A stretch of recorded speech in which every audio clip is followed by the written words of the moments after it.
Hi Bob. Right, so angry. We're going to break this down into little elements, but it's important to practice the bits in between. It's important to practice moving your hands. So it's going to be a bit of a few things. So we're going to take your index finger and we're going to put it on the 9th fret of the highest string, so the first string. That's the note you're going to get. And we want to hold that down with almost our fingertip. I'm going to let you use a little bit of your fingerprint, but mainly it's your fingertip. Definitely don't want to see a bar, not even a mini one. So no, just your fingertip. And I'm going to put that down as a bit of an angle. You notice like I've got a bit of a hook in my finger. That's my finger position. And this bit touches the string and this bit touches the neck of the guitar like this. So instead of having it like here, like a hook like that, I tilt it so it becomes a hook. You can see like a little bridge there. This bit of my finger is touching the neck of the guitar. This bit is touching the note I want. So just a technique thing really. And that kind of puts you in the right place to get this stretch. So we've got our index finger on our 9th fret, littlest string, first string. Now you've got that little hook in place. Your 3rd finger might be able to reach that 12th fret. You're going to hold both down, so that's 9th and 12th fret, both being held down, because we're going to play the 12th fret and release it to the 9th, like this. And then when we're there, we can give the 9th a bit of a wobble. Now, on some recordings, they don't bother with this note. They just play this note. So that's fine just to do that. Perfectly fine. Then we're going to practice getting that to ring out and then moving our hands. So we want to keep that angle there. Not, relax your hand, but get your first finger to go on the 7th fret of your 3rd string. So that's your index finger on making that noise. And your 3rd finger is available to hit that note. Now, when I do that, I weld these 2 fingers together, my 2nd and my ring finger. So my mid and my ring finger. I put those 2 together. You can only ever hear your ring finger. You're not going to hear this one, but these are now for emotional support, muscular support, because we're going to bend our string, and sometimes you need all 3 fingers to do that. So it's quite useful to get these 2 to move together. Another useful thing is when you release this finger automatically follows. You don't want to hear this finger, you want to hear this one. So when I take this one off the fret, this one also follows. You can't really tell, but they're both off the fret. Therefore, I can't hear that note, I can't hear that note, I can hear this note. Where that comes in useful, who knows? Okay, so we're going to have all 3 fingers on that 3rd string. You're going to have one on this fret, and your 3rd finger on your 9th fret, and your 2nd finger somewhere in between the 2, probably nearer your 3rd finger. You can't hear it, because that's what you'd hear. No. And you're going to put your little finger on your 10th fret of your 2nd string. So the 2 notes that you're going to hear, even though you're holding down 4 fingers, you're only going to hear 2 notes. You're going to hear the one on your ring finger on the 3rd string and the one on your little finger on the 2nd string. And you strike through the 3rd string to get to your 2nd string. That's the kind of noise that you want to hear. Now, you've got all of this muscle to help you bend.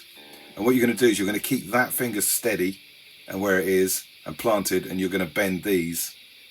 Now, on a tab, I've said you bend this like 6 times, and each time you bend, and then you bend, and then you bend. But I think what they're doing is they're bending on the first one, and then they're releasing it a little bit to bend up on the 2nd and 3rd and 4th and 5th and finally the 6th. So I don't think you hear a bend that goes all the way from the bottom to the top and then back to the bottom and back to the top again. I don't think we're hearing that. So I'll show you the difference and you can tell me what you think, because I like your ears and they tell the truth. So I'm going to bend it and release it back to where it was and then bend it again. And it sounds to me a little bit like a dog barking. That's what it reminds me of. But hang on, I've got problems with my little finger today.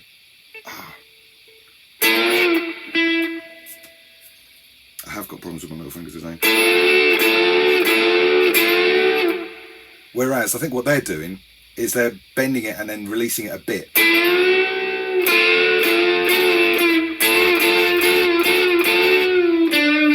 Sorry, I have got a problem with my little finger. That. So bend it on the first bend all the way from the bottom to the top, and then release it a little bit, and then bend it, and then bend it, and then bend it. So you're kind of keeping it up. So on that last bend, what is it? 5 normal bends. 1, 2, 3, 4, 5. Then the 6th one, you are going to bend and release it back to where it was. So you're going to bend it up, kill that note, and then play that note and bend it back down again. It's called a bend and a pre-bend. So bending from a bottom note up is called a bend. Starting from that up note and releasing it is called a pre-bend. So you're going to hear that. Hear that? Boop, boop. So that's what you're hearing on the 6th bend. So 5, and then that kind of bend. So 1, 2, 3, 4, 5. And when you release it, you can then release all of your fingers to that index finger, which hasn't moved. It's been there all the time. And then this bit. Cool. So that's 5 bends, 2 PRP bends, 4, 5, 6th bend is full bend and back. Release to your index finger, and then your 3rd finger. Still on the 9th fret, but now on the 4th string. And then they do this final little flick at the end of that, which is a bend and release on the 3rd finger. That's in one note. Woo, release to your 1st finger, and then 2 on your 3rd finger. So that was cool. And then you're onto this bit. So we're having planted that bit there. We're now going to have to relax our hand and move it to the 12th fret. So your index finger is going to be on the littlest string of your 12th fret. This is the note you'll hear. But just like the first time, you're going to get your 2nd finger and you're going to put it on the 14th fret. So that's the note you'll hear. You're holding both down, but you're only ever going to hear this number. So you play that note and you bend it and you kill it. And you release it to your 1st finger and pick again. But you notice your 1st finger never really moved. It stayed on that neck. It's called an anchor finger. So it saves you from having to press this one and then press this one. What you do is you press both. And then this one, when it's finished, it just releases and you've got this one already in place. So that's quite tricky. So this one. And then your 12th fret on your index finger. And then the 12th fret on your index finger again. But on the 2nd string that time. And they do that twice.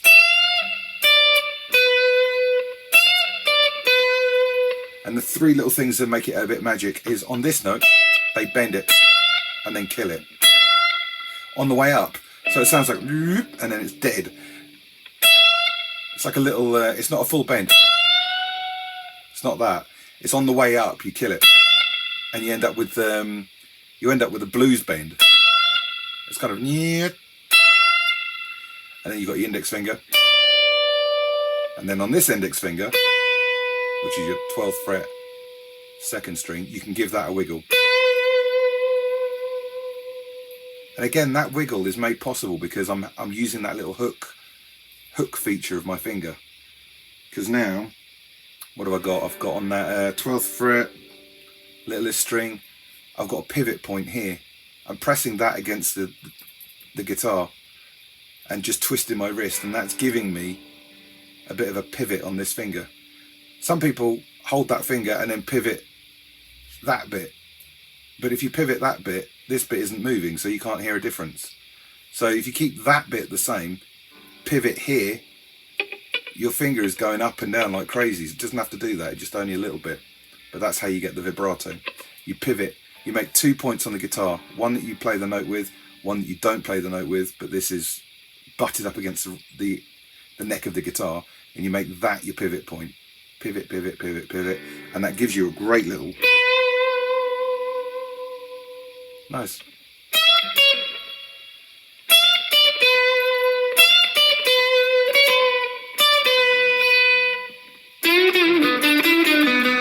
Then you got the bit that's I'm going to call the Woody Woodpecker bit.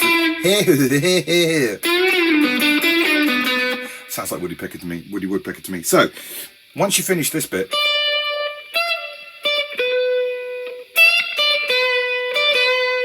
you then relax that hand, because you've got time to do it, because it's Keith and he likes time between chords, to move the whole thing back down to where you were for the original bends.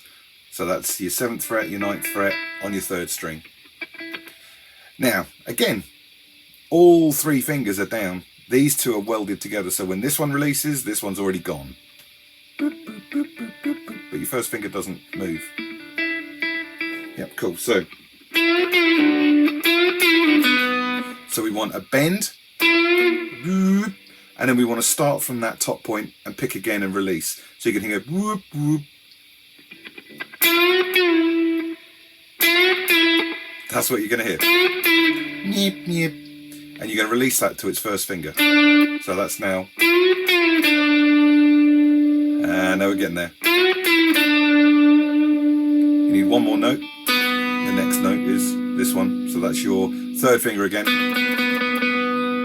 On the 9th fret, 4th string. So now you've got boop, boop. So you got release to your 1st finger. Back to your 3rd finger, back to your 1st finger now, back to your 3rd finger, but now on the 9th fret of the 3rd string, and then back to your 1st finger, and then back to your 3rd finger, but now on the 4th string. So that 1st finger didn't move the whole time. That's an anchor finger. That stays put. And it's useful to put that tune in your head. Do, do, do, do, do, do, do, do, do, do. Because if you can do that, practice singing it. Do, do, do, do, do, do, do, do, do, do. And then slow it down. Do, do, do, do, do, do, do, do, do, do. Because if you can say it, you can play it. Do, do, do, do, do, do, do, do, do, do. See, I knew I went wrong there because I bent my finger, but I knew that wasn't in my vocal bit. So do, do, do, do, do, do, do, do, do. And then when it moves out of your voice box, because you know you've got it right, you can get it just right. You can actually be quite what's the word? You can be quite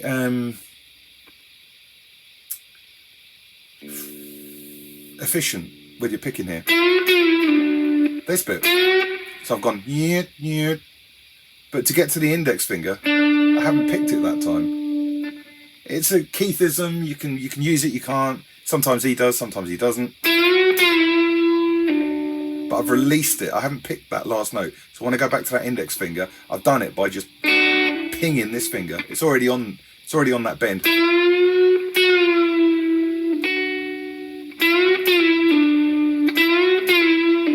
But that's why this is so important, to weld it to this finger, because this has to release with it. Otherwise it's going to release the note to this finger and not this one. Do, do, do. Do, do, do, do, do, do, do, do.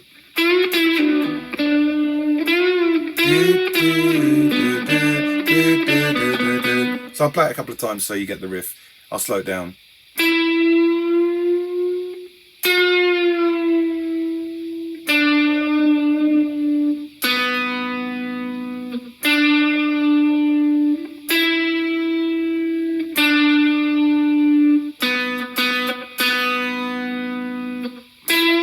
And again.